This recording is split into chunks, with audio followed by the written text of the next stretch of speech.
Le 13 avril prochain paraîtra King Charles III, The Man and the Monarch, nouveau livre sur la famille royale. L'auteur revient notamment sur l'ultime apparition de la reine Elisabeth II lors de son jubilé, révélant qu'elle était à l'époque en fauteuil roulant et a voulu masquer son état de santé. L'image marquera sans doute à jamais les esprits des Britanniques et des admirateurs de la famille royale à travers le monde. Le 5 juin 2022, alors que le Royaume-Uni célèbre depuis plusieurs jours déjà le jubilé de platine d'Elisabeth II, 70e anniversaire de son règne, la monarque fait une apparition surprise au balcon de Buckingham Palace, toute de vert vêtue et entourée de sa famille.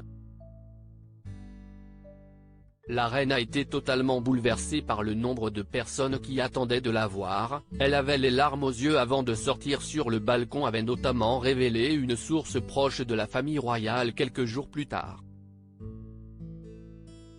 Une apparition devenue rare à l'époque, alors que la santé de la reine est défaillante depuis déjà plusieurs mois. Ce sera finalement son ultime apparition publique, puisqu'elle décédera 3 mois plus tard au château de Balmoral à l'âge de 96 ans. On l'a fait rouler jusqu'aux portes du balcon, ce que les Britanniques ne savaient encore pas, si est à quel point Elisabeth II a dû pousser son corps dans ses derniers retranchements pour cette incroyable ultime surprise à son peuple. Dans son livre King Charles III, The Man and the Monarch à paraître le 13 avril prochain, l'auteur Robert Jobson révèle en effet que la mère de Charles III avait demandé à mettre en place un plan méticuleux pour masquer son état de santé. À sa demande, un exercice presque militaire a été mis en place pour que personne ne puisse voir qu'elle était en fauteuil roulant, écrit ce correspondant royal. Dans une situation très inconfortable, Sa Majesté a été emmenée en fauteuil roulant jusqu'à l'héliport de Windsor.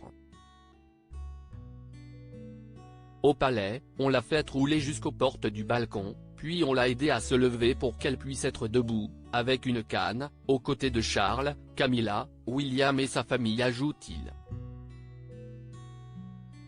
Une reine au bout de l'effort, au bout d'elle-même pour offrir le plus beau des cadeaux au peuple sur lequel elle aura régné pendant 70 ans.